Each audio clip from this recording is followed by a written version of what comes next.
गोरखपुर जंगल में टुनटुनी छोटा सा ढाबा चलाती थी। इसका बड़ी मुश्किल से गुजारा हो रहा था। इसके ढाबे के सामने कालू कौवे का एयर कंडीशन रेस्टोरेंट था। सभी अमीर पंछी वहां जाना पसंद करते थे। टुनटुनी की दुकान पर सभी गरीब पंछी आया करते थे, जिन्हें बहुत कम कीमत पर भोजन चाहिए होता था, और इसी वजह से वो बहुत गरीब थी। एक दिन उसकी दुकान पर एक अमीर ग्राहक तोताराम आया। ये ढाबा तो बहुत छोटा है, पता नहीं यहाँ खाना सफाई से बनता भी होगा या नहीं।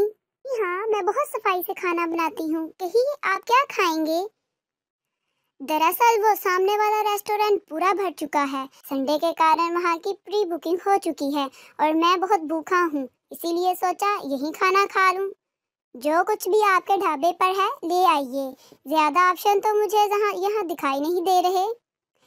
मैं दाल मखनी, सब्जी, रायता, पापड़, रोटी और सलाद की पूरी थाली लगा देती हूँ।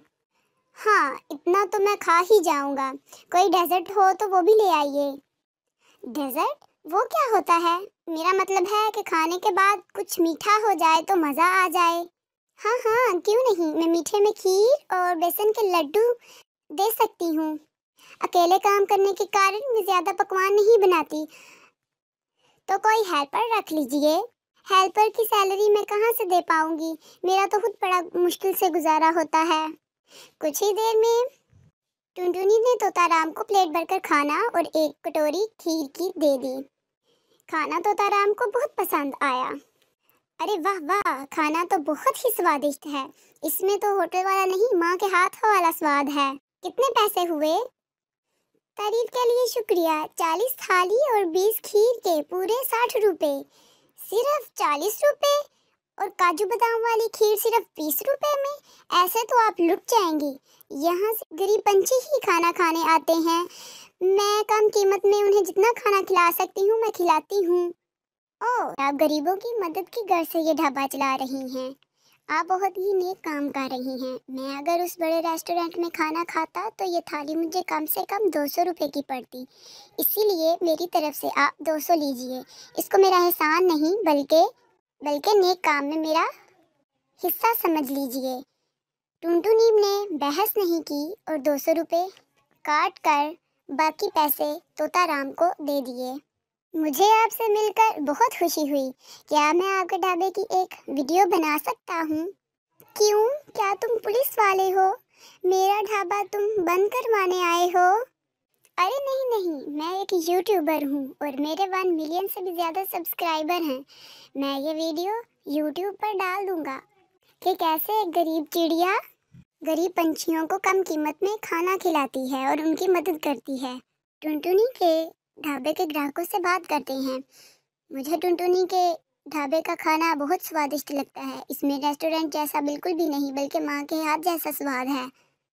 टुनटुनी हम गरीबों को कम कीमत में इतना अच्छा भोजन करवाती है। मैं भी मजदूरी करता हूँ और टुनटुनी के ढाबे पर ही खाना खाना पसंद करता हूँ, क्योंकि वो किचन बहुत अच्छी तरह साफ करके खाना बनाती है। तो दोस्तों, महंगे रेस्टोरेंट में खाना खाने के बजाय, किसी महंगे रेस्टोरेंट पे पैसे बर्बाद करने की बजाय टुनटुनी चिड़िया के ढाबे पर खाना खाइए। और आपसे विनती है कि जितनी कीमत आप बड़े रेस्टोरेंट पे खर्च करते हैं, उनको अदा करते हैं, वो टुनटुनी को दीजिए और उसके ढाबे से खाना खाइए, ताकि उसकी भी मदद हो सके जैसे वो दूसरे गरीब पंछियों की मदद कर रही है। तोताराम ने टुनटुनी चिड़िया के ढाबे का वीडियो यूट्यूब पर डाल दिया। पंछी वहां आकर खाना खाने लगे और जब महंगे रेस्टोरेंट पर जितना बिल अदा किया करते थे, यहाँ भी इतने ही पैसे देने लगे। धीरे धीरे टुनटुनी चिड़िया के ढाबे की खबर मंत्री तक पहुंची। टुनटुनी, तुम बहुत ही नेक काम कर रही हो और एक गरीब ही गरीब की सहायता कर सकता है और उसकी मजबूरी को समझ सकता है। मुझे तुम्हारी सोच बहुत पसंद आई और मैंने सरकार से तुम्हारे लिए मदद के लिए कहा है। अब सरकार भी तुम्हारी इसमें मदद किया करेगी। आपका बहुत शुक्रिया प्रधानमंत्री जी। वैसे भी अब बहुत से पंछी मेरे ढाबे पर खाना खाने आते हैं और ये सब तोताराम जी के मदद के कारण हुआ है। तोताराम, तुमने बहुत ही अच्छा काम किया है। मेरा कोई कमाल नहीं, मैंने तो बस गरीब पंछियों की सहायता की है। तोताराम, तुमने बहुत ही अच्छा काम किया है। यूँ तो बहुत से यूट्यूबर्स हैं जो बहुत सी वीडियोस बनाकर लगाते हैं, लेकिन कोई भी किसी के भले की वीडियो नहीं लगाता। सब अपने मफाद के लिए ही लगाते हैं और लोग उनको मुफ्त में लाइक करते हैं और शेयर करते हैं। तुम बहुत ही अच्छी वीडियोस बनाते हो। मैंने भी तुम्हारा यूट्यूब चैनल देखा है और मैंने उसको सब्सक्राइब भी कर लिया है। उसका लिंक भी नीचे डिस्क्रिप्शन में मेंशन कर दिया है। धन्यवाद मंत्री जी, ये तो आपका बड़ापन है। अब तो मैंने सोचा है कि मैं ऐसे ही पंछियों की वीडियो बनाकर अपलोड किया करूँगा ताकि इनकी सहायता हो सके और लोगों को पता चल सके कि ये लोग कितनी मेहनत करते हैं। इस तरह टुनटुनी का ढाबा अच्छी तरह चलने लगा। इससे टुनटुनी चिड़िया भी बहुत प्रसन्न हुई और तोताराम के चैनल को भी बहुत से लाइक्स और सब्सक्राइबर मिले। आप भी बिना लाइक और सब्सक्राइब के मत जाइएगा। बहुत पुरानी चुड़ैल कस्बे के पास टूटी फूटी गार में रह रही थी। एक हादसे में लोगों की मार से बचने के लिए यहाँ छुपकर रह रही थी, इसलिए अब वो इंसानी नजरों में नहीं पड़ना चाहती थी। ठंड हो या गर्मी हो या बरसात, वो तभी गार से बाहर आती जब उसे लगता कि इंसानी लोग उस वक्त अपने घर में ही होंगे। उसी बीच वो गुफा से निकलकर अपने जरूरी काम कर लेती। यही उसकी जिंदगी गुजर रही थी। जैसे ही ठंड आती उसकी एक मुसीबत बढ़ जाती, जो थी नहाने वाली। उसे ठंडे पानी से बहुत डर लगता था। जैसे जैसे ठंड बढ़ती जाती उसका जिस्म अकड़ता रहता कि बर्फ जम जाती। वैसे तो वो रोज सुबह 3 बजे उठकर पास वाले कुएं पे जाके नहा लिया करती और इससे पहले कि कोई इंसान वहाँ आए वो झटपट नहाकर अपनी गार में आ जाती। पर क्योंकि अब सर्दी आ गई थी तो उसके लिए मुसीबत आ गई थी। रोज की तरह आज भी सुबह 3 बजे चुड़ैल कुएं पर नहाने जाती है। अरे बाप रे, कितनी ठंड पड़ रही है। मेरा तो दिल ही नहीं कर रहा नहाने का। लगता है कश्मीर शिमला सब यही उठ के आ गया हो। खुदा जाने लोग कैसे रोज नहा लेते हैं, वो भी इतनी ठंड में। ना बाबा ना, मेरे बस की बात नहीं है रोज नहाना।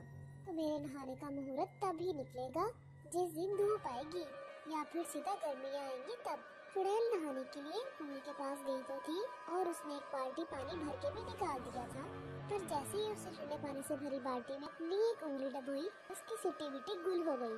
आज फिर वो बिना नहाए ही वापस अपनी गुफा में आ गई। ठंड से कुरकुराती हुई वापस अपनी रजाई में घुस गई और सो गई। धूप सर पे चढ़ आती है। दोपहर के 12 बज जाते हैं, तब चुड़ैल की नींद धूप से खुलती है। अरे वाह, ये ठंड के मौसम में हल्की हल्की धूप की किरणें, कितना अच्छा लग रहा है। काश कि सुबह नहाने के वक्त भी धूप ऐसे ही रहा करे, पर ये तो हो ही नहीं सकता ना, क्योंकि सूरज तो अपने वक्त पर ही निकलेगा और इस वक्त मैं बाहर जा नहीं सकती। ऊपर से भूख भी बहुत लग रही है। फिर चुड़ैल कुछ फल खाकर अपनी भूख शांत करती है और रात होने का इंतजार करने लगती है। क्या करूँ, मैं तो अब बोर होने लगी हूँ। रोज के रोज पूरा दिन गार में घुसे रहूं। इधर चिंटू की मम्मी उसे 1 घंटे से आवाज लगा रही थी। अरे चिंटू, कब से पानी गर्म हो रहा है? आके नहा ले अब तो। यह पूरा हफ्ता ऐसे ही निकालना है बिना नहाए। खुदा जाने मैंने कैसे कर्म किए थे जो ऐसी निकम्मी औलाद मिली मुझे। अरे मम्मी, क्यों चीख रही हो? अभी 5 दिन तो हुए हैं बिना नहाए। संडे तो नहीं आया ना अभी। नहा लूंगा पूरा हफ्ता होने से पहले। ना कहकर वो वापस अपने कमरे में जाके रजाई में घुस के फोन चलाने लगता है। फिर रात हो जाती है। चलो अब तो 11 बज ही गए हैं। वैसे भी इतनी ठंड में कौन बाहर रहेगा अपनी कुल्फी जमाने को। चलो अब चल के बाहर का नजारा देखा जाए। भूख भी तो मिटानी है अपनी, वरना कल पूरा दिन गार में रहना पड़ेगा। छुपाती लोगों की नजरों से चुड़ैल सुनसान सड़क पर शिकार का इंतजार करती है। वो देखती है कि एक साइकिल पे कोई जा रहा होता है। सर कालो खटिया जाड़ा लगे, सर कालो खटिया जाड़ा लगे, जाड़े में बलमा प्यारा लगे।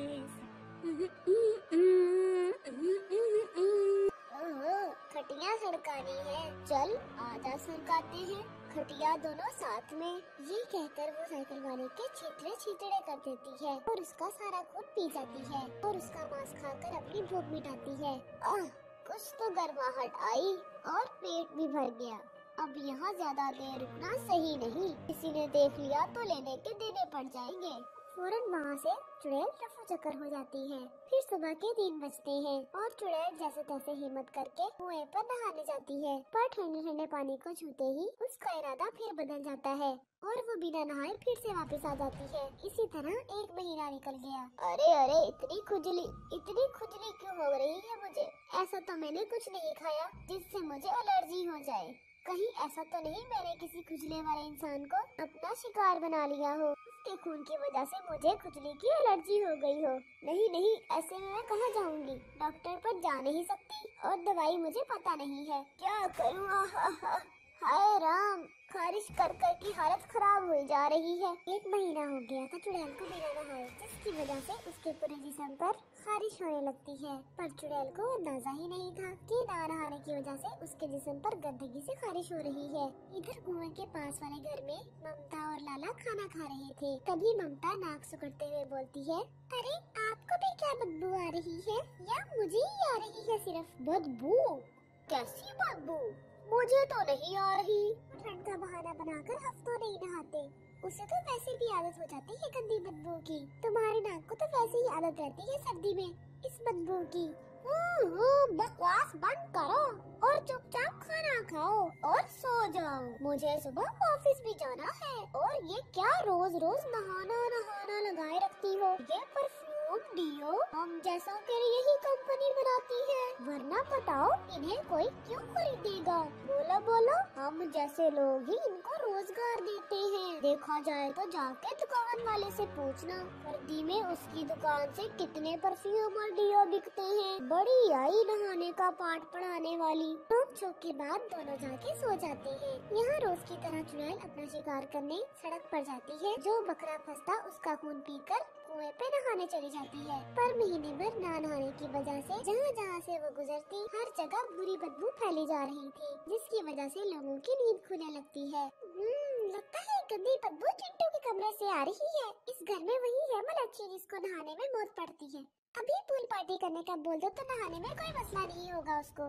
और यहाँ बदबू की वजह से ममता भी परेशान होकर उठ जाती है आधी रात को ही और सूंघ कर देखने लगती है ये भयंकर बदबू कहाँ से आ रही है।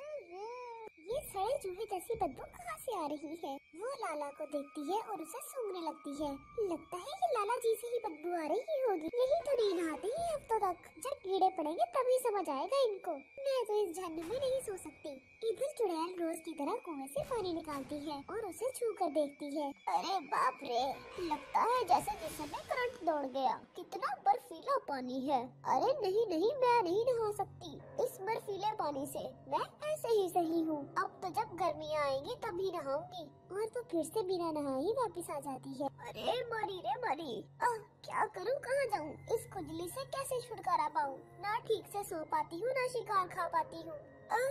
दोनों हाथ तो खुजाने में ही मसरूफ रहते हैं। क्या करूँ मैं, क्या करूँ? बेहाल परेशान चुड़ैल गुफा में ही लौटती पुटती रहती है कि तभी उसे कुएं के पास से किसी की आवाज आती है। अरे अभी तो सूरज भी नहीं निकला, इतनी सुबह कौन आज कुएं पे आया हुआ है? इधर कुएं पे ममता पानी भरने आई होती है। कुछ भी हो जाए आज तो मैं लाला जी को नहला कर ही रहूंगी, तो अपने मायके चली जाऊंगी। इतनी बदबू मैं नहीं बर्दाश्त कर सकती।